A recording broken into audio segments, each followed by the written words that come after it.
Whispered melodies and tales में आपका स्वागत है और मैं हूं आपका दोस्त और इस चैनल का सूत्रधार देवव्रत मजूमदार। चलिए कहानी शुरू करते हैं। रहस्यपूर्ण सोनार ग्राम। अध्याय 8। एक हसीना थी, एक दीवाना था। कहते हैं मोहब्बत हमेशा मिलन की मोहताज नहीं होती।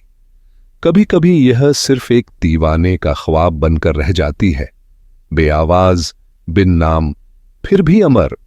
राजमोहन रॉय चौधरी और काबेरी भट्टाचार्य सुबह के कमरे की खिड़की की सीट पर बैठे थे, एक दूसरे का हाथ थामे हुए।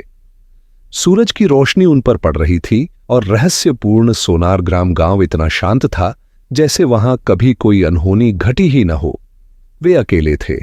रुक्मणी रॉय चौधरी विधवा कूंज में थी और मिस्टर भैरवनाथ मुखर्जी एक बार फिर गांव में अपनी जांच पड़ताल में लगे थे।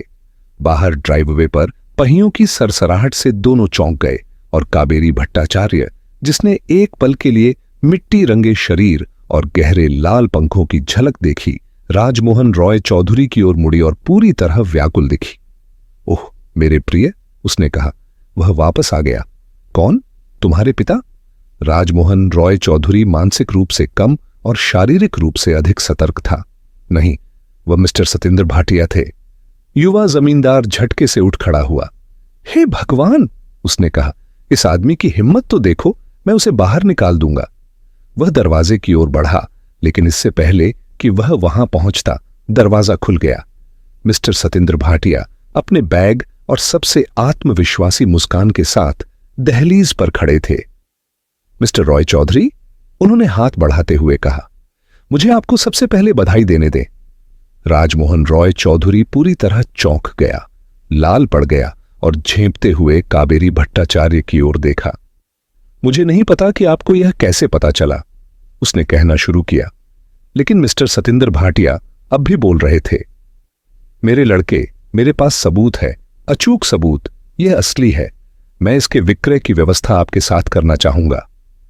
उसी क्षण राजमोहन रॉय चौधरी को एहसास हुआ कि वह गलत समझ बैठा था और मिस्टर सतेंद्र भाटिया उस विषय पर बात नहीं कर रहे थे जो उसके दिमाग में था। काबेरी भट्टाचार्य ने उसका हाथ थाम लिया और धीरे से फुसफुसाई, यह तस्वीर के बारे में है प्रिय? बिल्कुल, मैं तस्वीर के बारे में ही बात कर रहा हूं, मिस्टर सतेंद्र भाटिया ने चिढ़कर कहा। आइए इसे खुद देख लीजिए। वह कमरे से बाहर निकलते हुए बोला और उन्हें घर के दूसरी ओर ठंडे ड्राइंग रूम में ले गया। चित्र फायरप्लेस के ऊपर टंगा था, एक पुरानी मिस्ट्रेस रॉय चौधरी जो अपनी भव्य सोने की फ्रेम से झांकती मीठी लेकिन मूर्खतापूर्ण मुस्कान दे रही थी। उसके सुनहरे बालों पर एक हल्का पारदर्शी दुपट्टा था और उसकी पतली उंगलियां एक छोटे से सफेद कुत्ते को सहला रही थीं जो उसकी मोती जैसी पोशाक की सिलवटों में दुबका था। मिस्टर सतेंद्र भाटिया बेहद उत्साहित थे। जैसे ही मैंने इसे देखा, उन्होंने कहा, उनकी आंखों में पानी भर आया। मैंने खुद से कहा, यह मेरे करियर का सबसे बड़ा क्षण है। यह एक अनदेखी रोमनी पेंटिंग है, सबसे बेहतरीन जो मैंने कभी देखी। मुझे तुरंत जस्टिस उत्पल भट्टाचार्य से मिलकर अपनी रिपोर्ट देनी होगी। मेरी छोटी छोटी कॉटमैन पेंटिंग्स इसके आगे कुछ भी नहीं लगती। सुनिए, राजमोहन रॉय चौधरी ने कहा, जब मिस्टर सतेंद्र भाटिया ने एक पल के लिए सांस लेने के लिए रुका, यह सब बहुत अच्छा है, लेकिन आपको शायद अंदाजा नहीं है, हम इस समय ऐसी छोटी चीजों में उलझने की स्थिति में नहीं हैं। आपको शायद यह समझ नहीं आया कि मिस्टर उत्पल भट्टाचार्य गायब हो चुके हैं। जाहिर है जब तक वह नहीं मिलते हम इस पर विचार नहीं कर सकते। गायब? मिस्टर सतेंद्र भाटिया ने कहा, जैसे यह तथ्य पहली बार उनके दिमाग में आया हो। हां, राजमोहन रॉय चौधरी ने चिढ़ते हुए कहा, और उनके खून से सने कपड़े कल एक जलाशय में मिले थे। इसका असर मिस्टर सतेंद्र भाटिया पर चौंकाने वाला था। उनका मुंह खुला का खुला रह गया, आंखें फटी रह गईं और वह ऐसे बैठ गए जैसे उनके पैर उन्हें संभाल न सके। मुझे विश्वास नहीं हो रहा, उन्होंने खाली स्वर में कहा। मुझे लगा कि आप लोग मुझसे मजाक कर रहे हैं। अक्सर लोग किसी को भी शक की निगाह से देखते हैं जो उन्हें कोई पेंटिंग बेचने आए। मुझे लगा कि मिस्टर उत्पल भट्टाचार्य किसी दौरे पर गए होंगे। जब मिस्टर भैरवनाथ मुखर्जी और युवा भट्टाचार्य ने कोलकाता में मुझसे पीछा छुड़ाया तो मुझे लगा वे मजाक कर रहे हैं। भैरवनाथ मुखर्जी तो अक्सर मजाक करता है। यह भयानक है, बहुत भयानक। पुलिस कहां है? राजमोहन रॉय चौधरी हिचकिचाया, फिर कठोर स्वर में बोला, हमने फैसला किया कि फिलहाल उनकी कोई जरूरत नहीं है। मिस्टर सतेंद्र भाटिया ने भौहें उठाईं। ओह, तो इसका मतलब है कि आप जानते हैं कि वह कहां है? उन्होंने कहा। आपको लगा कि उनके लिए थोड़ी देर के लिए गायब हो जाना बेहतर रहेगा? बिल्कुल नहीं, राजमोहन रॉय चौधरी ने कहा। लेकिन हमारे पास दुनिया का सबसे बेहतरीन निजी जासूस हमारी मदद के लिए काम कर रहा है। मिस्टर सतेंद्र भाटिया पहले की तरह ही उलझन में नजर आए। ओह, मैं समझा, उन्होंने कहा। लेकिन इन हालात में मैं किसके लिए काम कर रहा हूं? मेरा मतलब, उन्होंने थोड़ा असहाय होकर जोड़ा, यहां मेरी स्थिति क्या है? मृदुभाषी और सहज राजमोहन रॉय चौधरी थोड़ा पिघल गया। अरे चिंता मत करो, उसने हंसते हुए कहा। मान लो तुम कल शहर वापस चले जाओ और अपने खर्चों की एक सूची मुझे भेज दो। लेकिन वह Romani painting? Mister Satendra Bhatia की आवाज अचानक तीखी हो गई। राजमोहन रॉय चौधरी के चेहरे पर उसके पूर्वजों की स्वतंत्रता की झलक स्पष्ट दिखी जब उसने अपनी भौहें चढ़ाईं और तस्वीर के नीचे खड़ा हो गया। यह यहां पिछले 100 साल से टंगी है और अगर जरूरत पड़ी तो यह 1-2 साल और यहीं रह सकती है, उसने कहा। मैंने तुमसे कह दिया साहब कि मैं इस बारे में अभी परेशान नहीं हो सकता, लेकिन इसकी कीमत एक पूरी संपत्ति जितनी है। मिस्टर सतेंद्र भाटिया ने विरोध किया। मुझे इसकी कीमत की परवाह नहीं, राजमोहन रॉय चौधरी ने जिद्द के साथ कहा। जब तक यह सब मामला सुलझ नहीं जाता तब तक मैं किसी और चीज के बारे में नहीं सोच सकता। मैं बाद में तुम्हें लिख दूंगा। क्या इतना काफी है? मिस्टर सतेंद्र भाटिया के चेहरे से साफ झलक रहा था कि उन्हें लगा वह किसी सनकी आदमी से बात कर रहे हैं। आपको मेरी जिद के लिए माफ करना होगा, उन्होंने गरिमा के साथ कहा। लेकिन कमीशन, अगर आप मुझे पेंटिंग ले जाने की अनुमति दें। नहीं, बिल्कुल नहीं, राजमोहन रॉय चौधरी ने खींचते हुए कहा। तो मुझे कुछ और तस्वीरें लेने दो, कई लोग इसमें रुचि लेंगे। स्पेशलिस्ट का स्वर लगभग प्रार्थनात्मक था। मैं बाजार तैयार कर सकता हूं, निश्चित रूप से आप मुझे इतना करने से तो नहीं रोकेंगे? अच्छा, जो चाहो करो, राजमोहन रॉय चौधरी ने कहा। बस तस्वीर को मत हटाना। उसने कावेरी भट्टाचार्य का हाथ थाम लिया और उसे कमरे से बाहर ले जा ही रहा था कि दरवाजे पर परमव्रता भट्टाचार्य से टकरा गया। परमव्रता भट्टाचार्य के गहरे सुंदर चेहरे पर इस बार एक असामान्य गंभीरता थी। रुक्मणी रॉय चौधरी को देखा? उसने पूछा। वह विधवा कुंज में है, राजमोहन रॉय चौधरी ने कहा। कुछ मदद चाहिए? नहीं, सब ठीक है। परमव्रता भट्टाचार्य रुका नहीं बल्कि तेजी से आगे बढ़ गया और राजमोहन रॉय चौधरी कावेरी भट्टाचार्य में खोया रहा, जबकि मिस्टर सतेंद्र भाटिया अब भी रोमनी पेंटिंग के सामने खड़े थे। उनके मोटे पैर दूर दूर टिके थे, हाथ पीठ के पीछे बंधे थे और उनके चेहरे पर एक श्रद्धापूर्ण, लगभग भक्तिपूर्ण प्रशंसा की झलक थी। 15 मिनट बाद परमव्रता भट्टाचार्य पार्क में तेजी से चलता हुआ मिस्टर भैरवनाथ मुखर्जी से मिला। वह हल्के फुल्के दिखने वाला मूर्ख सा युवक था जो खुद से गुनगुनाते हुए चला आ रहा था। अरे, उसने हंसते हुए कहा, अभी अभी एक बात दिमाग में आई, सुनो। जब सर बारनाबी रोबोथम मरे तो उन्होंने अपनी नौकरानी से कहा, एल्बर्ट मेमोरियल ही मेरी कब्रगाह होगी, पहली बाईं ओर, अंदर जाते ही। देखो, यही असली प्रेरणा है। बात यह है कि संदेश मायने रखता है। परमव्रता भट्टाचार्य ने उसकी बात पर ध्यान ही नहीं दिया। सुनो, उसने कहा, रुक्मणी रॉय चौधरी को देखा? मिस्टर भैरवनाथ मुखर्जी आहत नजर आए। ऊंचे विचारों के लिए कोई जगह नहीं, वह बड़बड़ाया। नहीं, मैं गांव में जासूसी कर रहा था और मुझे लगता है कि मैंने कुछ खोज लिया है। वह रुका। तुम मेरी बात सुन ही नहीं रहे हो? उसने निराशा से कहा। नहीं, परमव्रता भट्टाचार्य ने जवाब दिया। माफ करना भैरवनाथ मुखर्जी, मैं कोई हंगामा नहीं खड़ा करना चाहता, लेकिन मुझे रुक्मणी रॉय चौधरी कहीं नहीं मिल रही। वह गायब हो गई है। गायब। परमव्रता भट्टाचार्य ने देखा कि भैरवनाथ मुखर्जी उसे घूर रहा था। उसका आमतौर पर मूर्ख सा दिखने वाला चेहरा अचानक उलझन और अविश्वास की छाया से घिर गया था। ये तो बकवास है, उसने अंत में कहा। तुम उसे कब से खोज रहे हो? पूरी सुबह, परमव्रता भट्टाचार्य ने कहा। फिर उसने थोड़ा हिचकते हुए जोड़ा, असल में उसने मुझसे मिलने का वादा किया था। हम सैडलबैक क्रीक जाने वाले थे। लेकिन यह कोई आम मनमर्जी नहीं है, वह ऐसी लड़की नहीं है। मिस्टर भैरवनाथ मुखर्जी ने उसे तेजी से देखा। नहीं, उन्होंने शांत स्वर में कहा और चुप हो गए।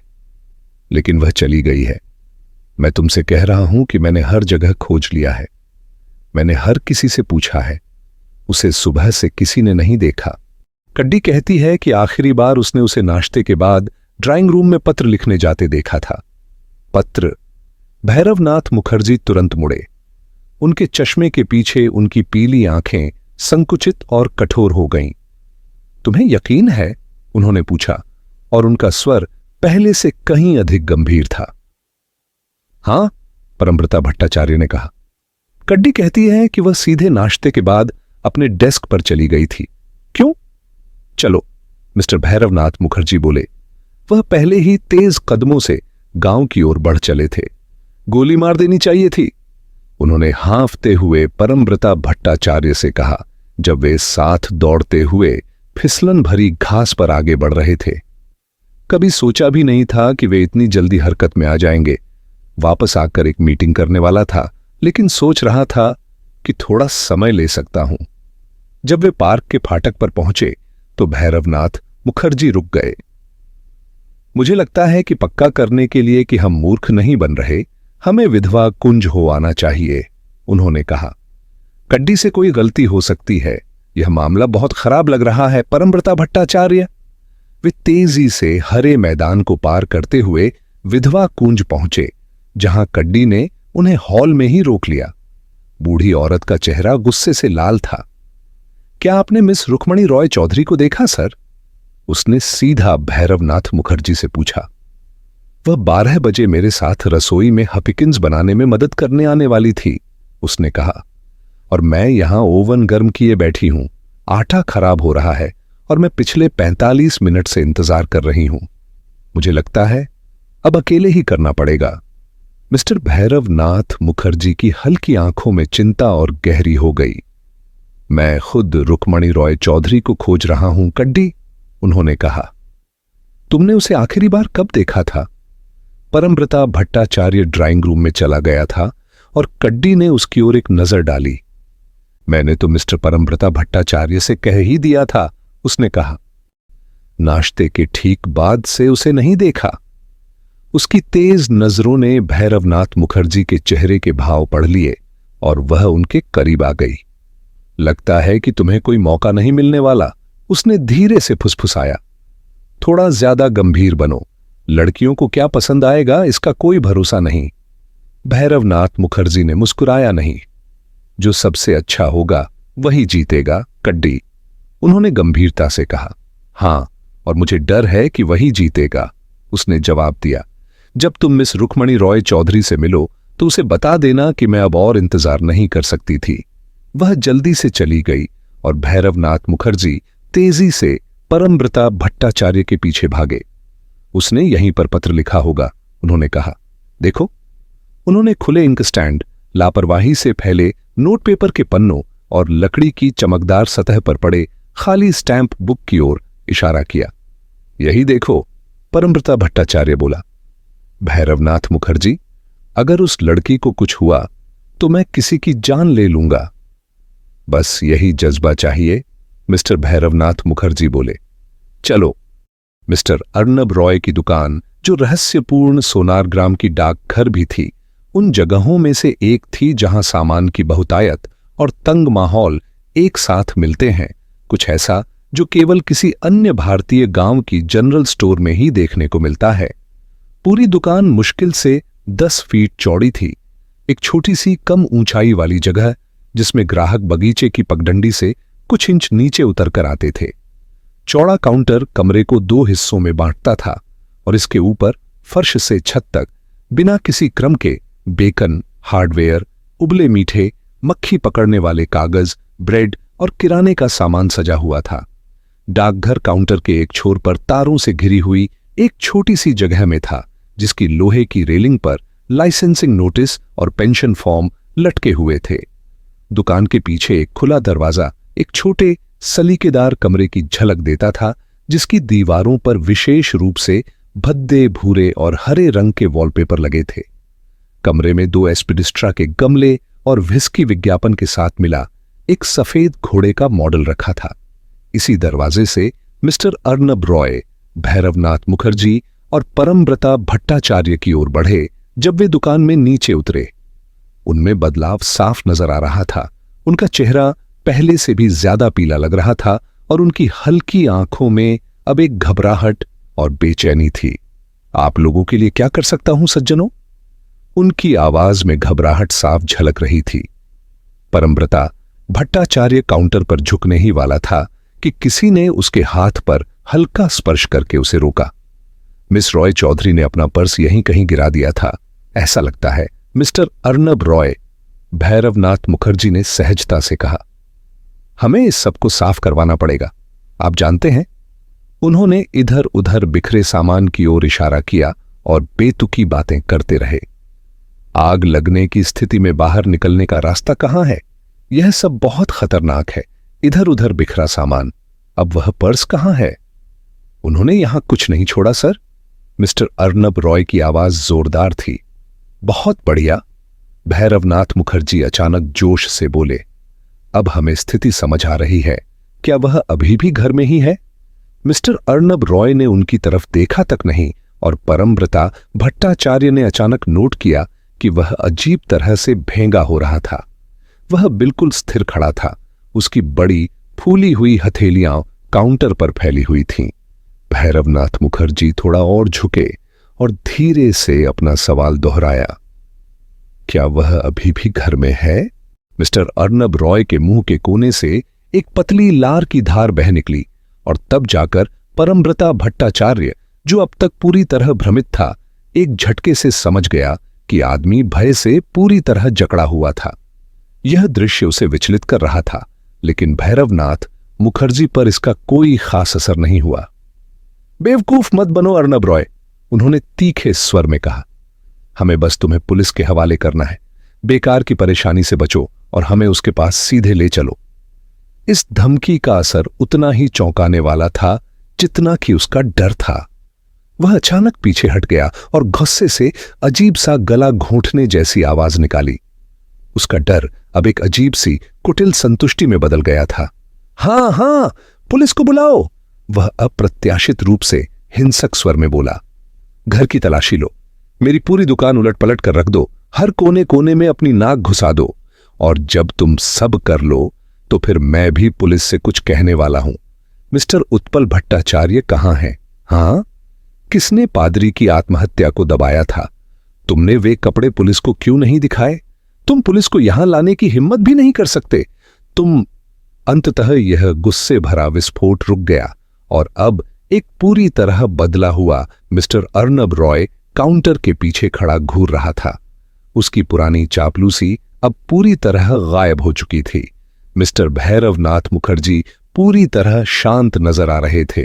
वह अपने हाथ जेब में डाले खड़े थे और पहले से भी ज्यादा मूर्खतापूर्ण दिख रहे थे। यह मंदारमोनी पुलिस का मामला नहीं होगा, उन्होंने कहा। मुझे लगता है मेदिनीपुर पुलिस इसमें रुचि लेगी। मिस्टर अर्नब रॉय जरा भी प्रभावित नहीं हुआ। कोई पुलिस मुझे परेशान नहीं करेगी, उसने दृढ़ता से कहा। मेरे पास छिपाने के लिए कुछ भी नहीं है। अच्छा, भैरवनाथ मुखर्जी ने कहा। अब हम एक दूसरे को पहले से भी बेहतर समझ रहे हैं। उनकी अगली बात बिल्कुल साधारण लगी। आप बिस्किट भी बेचते हैं मिस्टर अर्नब रॉय? परमव्रता भट्टाचार्य ने अपने दोस्त की ओर सवालिया नजरों से देखा, लेकिन उसने पाया कि भैरवनाथ मुखर्जी की पूरी नजर पोस्टमास्टर पर जमी हुई थी। युवा परमव्रता भट्टाचार्य मिस्टर अर्नब रॉय में आए तीसरे बदलाव के लिए तैयार नहीं था। उनका डर फिर से लौट आया था और वह भैरवनाथ मुखर्जी को पूरी हैरानी से घूर रहा था। अरे अरे, भैरवनाथ मुखर्जी ने शांत करने वाले स्वर में कहा। देखो अर्नब रॉय, वहां एक भली औरत दुकान की ओर आ रही है। खुद को संभालो, उसे सेवा चाहिए होगी। कोई भी आत्मसम्मानी औरत तुमसे स्टैंप नहीं खरीदेगी अगर तुम यूं भेंगा देखोगे। जैसे ही उन्होंने अपनी बात खत्म की, निर्मला दुकान में सरसराती हुई आई। उसने दोनों युवकों की ओर सिर हिलाया। सोडा दीजिए मिस्टर अर्नब रॉय, उसने कहा। बारिश के बाद कितना अच्छा लगता है ना? आपके बेचारे पैरों का हाल कैसा है आज? वह बातूनी मूड में लग रही थी और भैरवनाथ मुखर्जी भी उसकी बातों का साथ देने के मूड में थे। मैं मिस्टर अर्नब रॉय को बता रहा था कि उनकी तबीयत ठीक नहीं लग रही, भैरवनाथ मुखर्जी ने कहा। क्या सोचती हो निर्मला? उत्तेजना सेहत के लिए अच्छी नहीं होती, है ना? मुझे नहीं पता यहां ऐसी कौन सी उत्तेजना मिल रही है, निर्मला ने कहा। फिर अचानक उसे कुछ याद आया। मुझे भी इनसे एक शिकायत है, उसने ऐड किया। मैंने कल रात इन्हें एक डिब्बा मांगने के लिए संदेश भेजा था जिसमें मैं अपने रेयर बिट्स रख सकूं, लेकिन इन्होंने देने से मना कर दिया। और फिर आज सुबह मैंने इन्हें एक के बाद एक टोकरियां उस बिस्किट वैन में लदवाते देखा। भैरवनाथ मुखर्जी ने परमव्रता भट्टाचार्य की ओर देखा। यह रहा तुम्हारे लिए एक और पुराना भारतीय रिवाज, उसने कहा। हम यहां बिस्किट टोकरियों में मंगवाते हैं। निर्मला ने सिर हिलाया। आपसे मजाक कर रहे हैं साहब, उसने कहा। बिस्किट तो टिन में आते हैं। हां, बिस्किट टिन में आते हैं। उसने यह वाक्य दोहराया और फिर संतोष से दुकान से निकल गई। अलविदा साहब, भैरवनाथ मुखर्जी ने मिस्टर अर्नब रॉय की ओर चमकती आंखों से देखा। बिस्किट टिन में आते हैं, उसने दोहराया, और मिस्टर अर्नब रॉय खाली टोकरियां लौट आते हैं। यह बहुत दिलचस्प है। मुझे हैरानी नहीं होगी अगर उनके लिए लंदन से एक खास वैन आती होगी, है ना? मिस्टर अर्नब रॉय ने अपने होंठ गीले किए। मुझे नहीं पता तुमने क्या सुना है, वह घबराहट में शुरू करने लगा। भैरवनाथ मुखर्जी मुस्कुराया। हमारे भैरवनाथ मुखर्जी ने कुछ सुना नहीं, उसने देखा है, उसने कहा। चलो उस कलात्मक छोटे कमरे में चलते हैं और पूरे मामले को आराम से बिना किसी खलल के सुलझाते हैं। मिस्टर अर्नब रॉय हिले तक नहीं, और जब परमव्रता भट्टाचार्य ने काउंटर का फ्लैप उठाया और दोनों युवक अंदर चले गए, तब भी उसने कोई विरोध नहीं किया। आइए, भैरवनाथ मुखर्जी ने शालीनता से कहा, दरवाजा पकड़ते हुए। पोस्टमास्टर चुपचाप उनके पीछे आ गया। भैरवनाथ मुखर्जी ने दरवाजा बंद किया और एक कुर्सी खींची। मुझे नहीं लगता कि ये खिड़कियां खुलती होंगी, उसने कहा। क्या अफसोस की बात है अर्नब रॉय, अब तक क्लोरोफॉर्म की गंध चली जाती। इस हाल में तो मुझे लगता है कि इसकी महक कई दिनों तक बनी रहेगी। अर्नब रॉय कुछ नहीं बोला और भैरवनाथ मुखर्जी के चेहरे पर एक बदलाव आया। वह आगे झुका। अगर उसे कोई नुकसान पहुंचा है अर्नब रॉय, तो मैं अपना नियम तोड़ दूंगा और तुम्हें मार डालूंगा। अब बोलो जानवर, सब कुछ बताओ। मिस्टर अर्नब रॉय अपनी कुर्सी के किनारे पर बैठ गया। उसके बड़े हाथ मेज पर फैले हुए थे और उसने दाएं बाएं देखने की हिम्मत तक नहीं की। चलो, भैरवनाथ मुखर्जी ने कहा, हमें लगभग सब कुछ पता है, अब सच बोलो। फिर भी मिस्टर अर्नब रॉय चुप ही रहा। उसके होंठ फड़क रहे थे। परमव्रता भट्टाचार्य ने एक कदम आगे बढ़ाया। तुम हमें यहीं और अभी सब कुछ बताओगे, उसने कहा, नहीं तो मैं तुम्हें चूर चूर कर दूंगा। कोई जरूरत नहीं, भैरवनाथ मुखर्जी ने कहा। अब यह आदमी है ही क्या? चलो अर्नब रॉय, मैं पूरी घटना तुम्हें दोबारा बताता हूं। एक सूट तुम्हारे हाथ में आया और तुमने सोचा कि तुम बहुत होशियार बन सकते हो, और तुम सच में थे। कमाल की चालाकी दिखाई तुमने, इतनी कि न सिर्फ हमें बल्कि तुम्हारे अपने गंदे मालिकों को भी तुम्हारे पीछे लगा दिया। मुझे लगा था कि तुम इतने बेवकूफ नहीं हो, लेकिन मैंने यह नहीं सोचा था कि तुम अपनी ही गैंग को सब कुछ बता दोगे। उसने परमव्रता भट्टाचार्य की ओर देखा। यही वह जगह है जहां मैंने समय का गलत अनुमान लगाया। फिर वह अर्नब रॉय की ओर मुड़ा। तुम्हें आदेश मिला कि जो भी सबसे पहले दुकान में आए उसे किडनैप कर लो। तुम और तुम्हारी प्यारी बेटी उसे क्लोरोफॉर्म से बेहोश कर दो और उसके बाद का काम तो बहुत आसान रहा होगा। पोस्टमास्टर के चेहरे के भाव से साफ था कि अब तक भैरवनाथ मुखर्जी की कहानी सच के काफी करीब थी। रुक्मणी रॉय चौधरी को पकड़ लेने के बाद भैरवनाथ मुखर्जी ने आगे कहा, तुमने हे मंदारमोनी या जहां भी वैन का इंतजार हो रहा था वहां एक निर्दोष सी कॉल की और फिर वह इकलौती गाड़ी आ गई जिसे पुलिस स्ट्राउड पर नहीं रोकती, एक प्रतिष्ठित व्यापारी की वैन। तुमने अपनी टोकरियां उसमें लदवा दी जिनमें से एक में वह बेचारी लड़की थी। अब बताओ वे उसे कहां ले गए? उसने अपने चश्मे उतार दिए थे और जब वह कांपते हुए आदमी की ओर झुका तो उसकी फीकी आंखें चमकदार और कठोर थीं। मिस्टर अर्नब रॉय ने एक अस्पष्ट सा स्वर निकाला। उसका मुंह खुला का खुला रह गया। अगर उन्हें पता चल गया कि मुझे यह सब मालूम है तो वे मुझे मार डालेंगे, वह अंततः बड़बड़ाया। ओह मिस्टर भैरवनाथ मुखर्जी साहब, वह मेज पर गिरते हुए गिड़गिड़ाया। उसके हाथ मेजपोश को मरोड़ रहे थे। उन्हें कभी भी यह मत बताइए, कभी मत बताइए। वे उसे कहां ले गए हैं? भैरवनाथ मुखर्जी ने फिर से पूछा। मुझे नहीं पता। मिस्टर अर्नब रॉय लगभग रोने को था। उसकी ईमानदारी में कोई शक नहीं था। मैंने उन दोनों में से किसी को पहले कभी नहीं देखा। मुझे आदेश फोन पर गुप्त संकेतों में मिलते हैं। अगर मेरे बस में होता तो मैं यह कभी नहीं करता, सच में नहीं करता, लेकिन मैं मजबूर था। मुझे उनके आदेश मानने ही थे। भैरवनाथ मुखर्जी कुर्सी से उठ खड़ा हुआ। मैं इस पर यकीन करता हूं, उसने उदासी से कहा। शायद सबसे भयानक सजा यही होगी कि इसे इसके बेगैरत साथियों के रहमो करम पर छोड़ दिया जाए। काश मैं तुम्हें सब बता सकता, अर्नब रॉय रोते हुए बोला। अगर मुझे कुछ भी पता होता तो मैं सब बता देता। मुझे यकीन है कि तुम ऐसा करते, भैरवनाथ मुखर्जी ने घृणा से कहा। कोई शक नहीं कि उन्होंने तुम्हें अंधेरे में रखा है। वे इतने मूर्ख नहीं हैं कि यह न समझें कि उनके लिए कैसा आदमी काम कर रहा है।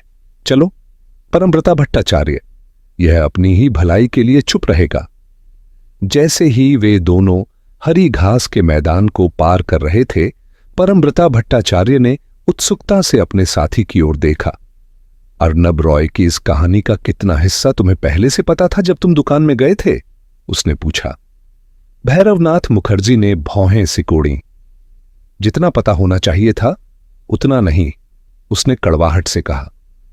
और अभी भी एक कड़ी गायब है जिसे मैं समझ नहीं पा रहा हूं। मैंने तुमसे कहा था, अर्नब रॉय की मूर्खता को कम आंकने की वजह से मेरी गणना गलत हो गई। मुझे मालूम था कि वे लोग कपड़ों की बरामदगी के तुरंत बाद ही इस काम को शुरू नहीं कर सकते थे, जब तक कि उन्हें उसी समय इसकी जानकारी न मिली हो जब हमें मिली। और यह केवल तभी संभव था जब हमारे प्रिय अर्नब रॉय ने उन्हें खुद बताया हो। चूंकि उसने सब कुछ इतना बुरी तरह बिगाड़ दिया था, मैंने सपने में भी नहीं सोचा था कि वह ऐसा करेगा, लेकिन उसने किया। और मुझे लगता है उसके चेहरे से साफ है कि इसके बाद वे लोग उस पर पूरी ताकत से टूट पड़े। तो फिर अर्नब रॉय ने ही उन कपड़ों के साथ छेड़छाड़ की थी, इसमें कोई शक नहीं। भैरवनाथ मुखर्जी रुका और हल्की झुंझलाहट के साथ बोला।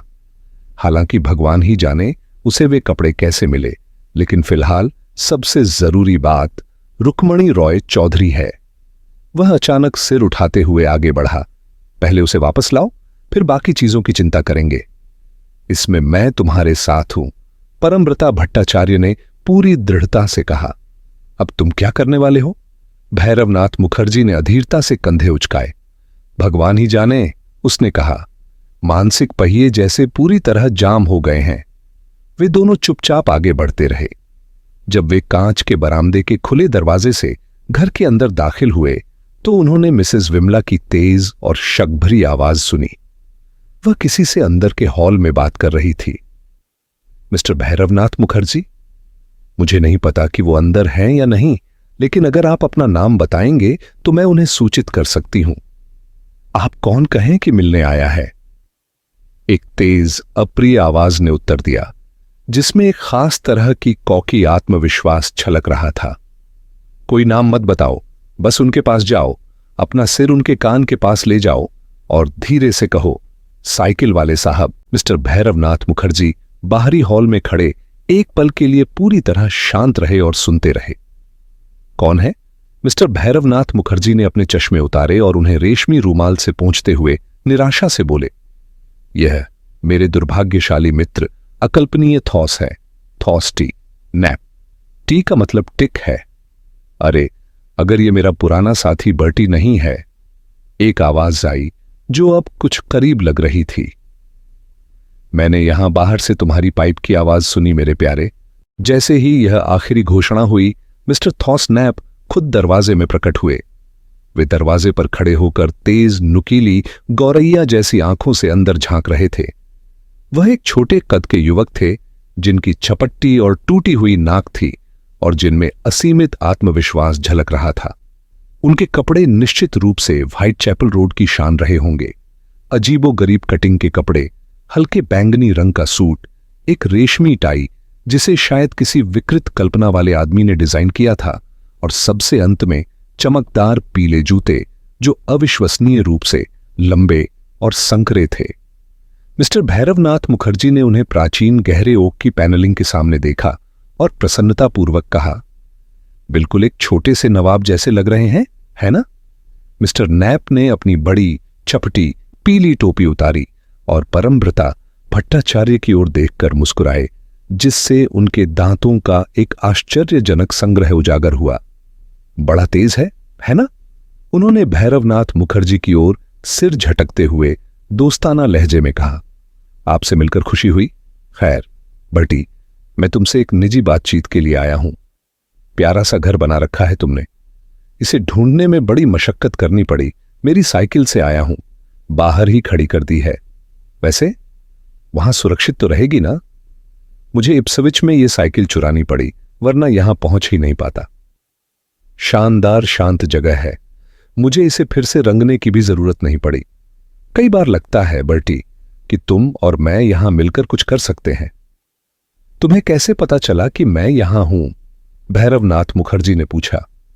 मिस्टर नैप ने सिर एक ओर झुकाया और अतिशय सतर्कता से बोले, बर्टी, तुम्हें तो पता ही है, कभी कभी मुझे कुछ खास जानकारियां मिल जाती हैं। उन्होंने परमव्रता भट्टाचार्य की ओर सवालिया नजरों से देखा। भैरवनाथ मुखर्जी ने सिर हिलाया। कोई बात नहीं, उन्होंने कहा, हमारा ही आदमी है। सच में? मिस्टर नैप ने दोबारा परमव्रता भट्टाचार्य से हाथ मिलाया। अमेरिकी पक्ष से? भैरवनाथ मुखर्जी ने सहजता से समझाया। लेकिन मैं यह जानना चाहता हूं कि तुमने मुझे यहां कैसे खोज निकाला। अरे अरे, इतनी जल्दी क्या है? मिस्टर नैप ने मजाकिया अंदाज में कहा।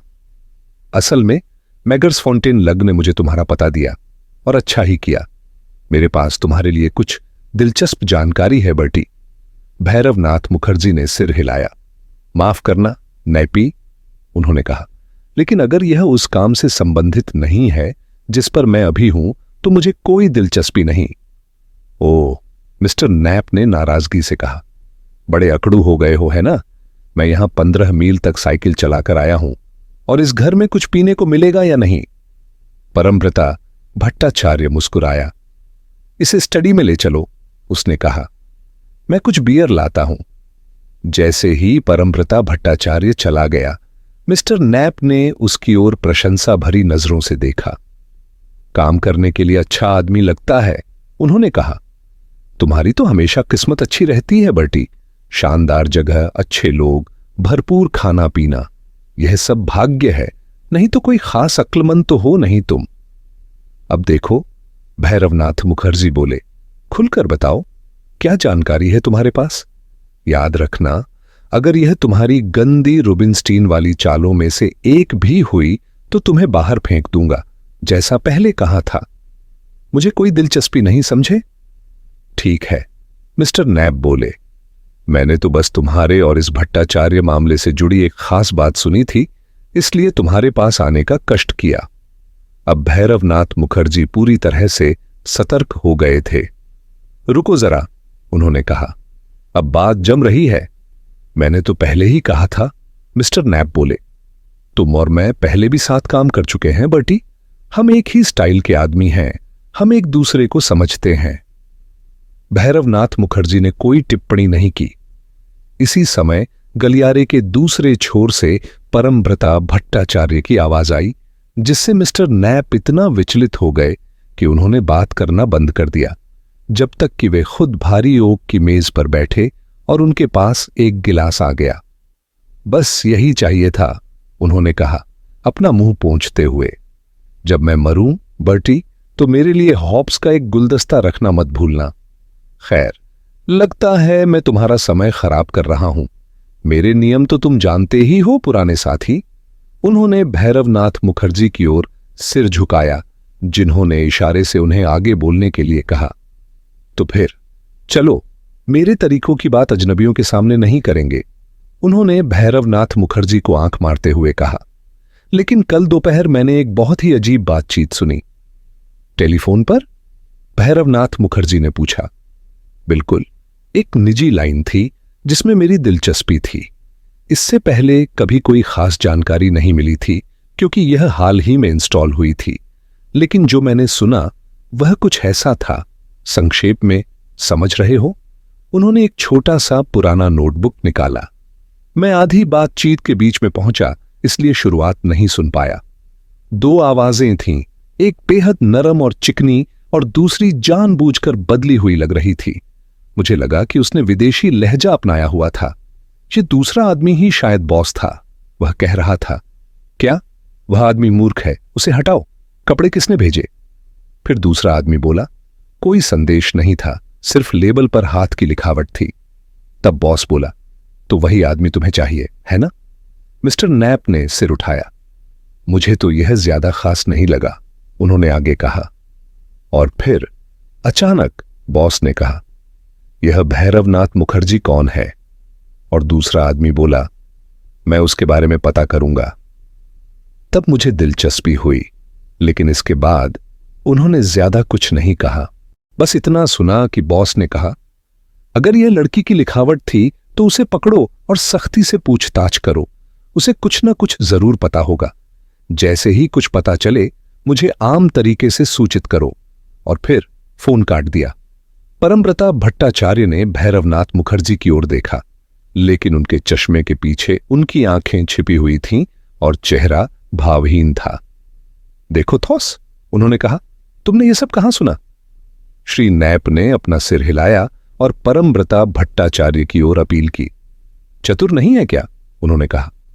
आगे बढ़ने से पहले मैं यह जानना चाहता हूं कि तुम इसमें कितनी दिलचस्पी रखते हो। हमारी स्थिति क्या है? भैरवनाथ मुखर्जी ने गहरी सांस ली। थॉस, तुम मुझे तड़पा देते हो, उन्होंने कहा। तुम्हें कितना चाहिए? श्री नैप खड़े हो गए। मैं तुम्हें बताऊंगा, उन्होंने कहा। मैं भी एक सज्जन बनूंगा। मैं तुम्हारे साथ आऊंगा। जब चाहूं मैं एक अच्छा खिलाड़ी बन सकता हूं। मैंने अक्सर तुम्हारे साथ फिर से काम करने की इच्छा की है, बर्टी, उन्होंने कुछ उदासी के साथ कहा। क्या तुम्हें याद है? श्री भैरवनाथ मुखर्जी ने खांसा। हम अभी उस पर चर्चा नहीं करेंगे, उन्होंने कहा। मुझे तुम्हें एक बात समझानी है। जब तक तुम्हें यह नहीं पता कि वे लोग कहां से बात कर रहे थे, यह जानकारी हमारे लिए बेकार है, क्योंकि यह वही है जो हमें पहले से ही पता है। एक मिनट रुको, श्री नैप बोले।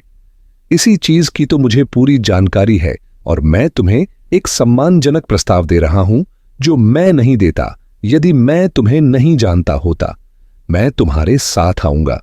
जब हम सफल होंगे तो तुम अच्छा भुगतान करोगे। यह सौदा कैसा रहेगा?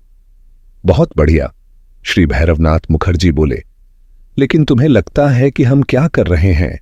श्री नैप झिझके। ऐसा लग रहा है कि सारा काम मैं ही कर रहा हूं, उन्होंने कहा। लेकिन चूंकि मैं तुम्हें जानता हूं, बर्टी, मैं इतना कहूंगा कि तुम्हारे छोटे से दल में से कोई एक बहुत ही बुरी स्थिति में फंसने वाला है। क्या यहां कोई युवती है? परमव्रता भट्टाचार्य ने भैरवनाथ मुखर्जी के बोलने से पहले ही जवाब दिया। सच कहूं तो, उन्होंने कहा, मिस रॉय चौधरी पहले ही लापता हो चुकी हैं। अच्छा? श्री नैप की आंखें चमक उठीं। तो तुम मुझे कुछ बताने नहीं वाले थे, बर्टी? ठीक है, अगर तुम मेरे साथ ईमानदार नहीं हो सकते तो मैं तुम्हारे साथ ईमानदार रहूंगा। उस पते के लिए 50 पाउंड और लड़की को वापस लाने पर 50 और। फिर मैं तुम्हारी मदद करूंगा, पुरानी दोस्ती के लिए।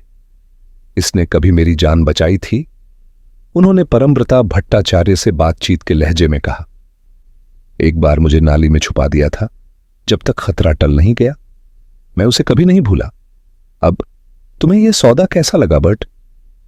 चूंकि हम सभी कुछ न कुछ चाह रहे हैं, भैरवनाथ मुखर्जी धीरे धीरे बोले, तो मैं तुम्हें तुम्हारे पहले 50 के लिए एक जानकारी दूंगा और दूसरा 50 जब हमें लड़की मिल जाएगी। कौन सी जानकारी? श्री नैप ने सतर्कता से पूछा। एक छोटी सी धोखाधड़ी की बात, भैरवनाथ मुखर्जी ने हल्के अंदाज में कहा। मुझे लगता है कि तुम्हें इसके बारे में पता होना चाहिए। श्री नैप की सारा उत्साह खत्म हो गया। मैं तैयार हूं, उन्होंने नरम स्वर में कहा। बताओ। तुम्हारी इमारत पर नजर रखी जा रही है।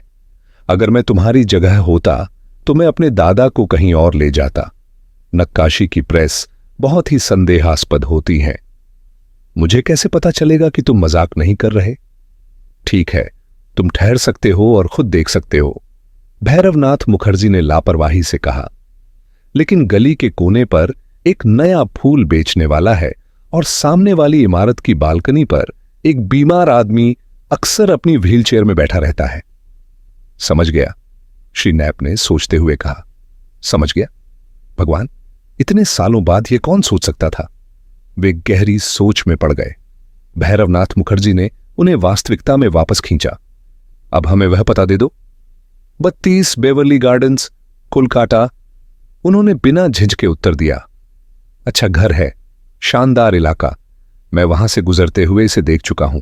3 मंजिलें और एक बेसमेंट, सामने दरवाजे तक सीढ़ियां। सबसे आसान प्रवेश छत से होगा। मैंने सब कुछ सोच रखा है। रास्ते का पूरा नक्शा मेरे पास है। उन्होंने अपनी नोटबुक से एक मैला सा कागज निकाला। बाकी दोनों लोग उस पर झुक गए। अब यहां देखो, उन्होंने अपने गंदे उंगली से कुछ संकेतों पर थपथपाया। यह छत की पूरी योजना है। यह घर मेरा ठिकाना है। यह लगभग सीधा बेवर्ली गार्डन्स के पीछे है।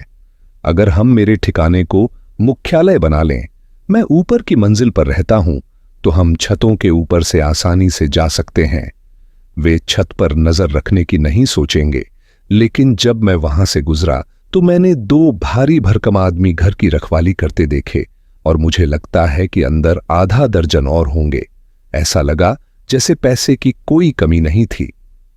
घर का नक्शा भी मुझे पता है, उन्होंने आगे कहा, क्योंकि इस पूरी कतार के घर एक जैसे बनाए गए हैं और आखिरी वाला खाली है। मैंने उसे ध्यान से देखा था कि कहीं कोई अच्छा सामान छूटा तो नहीं।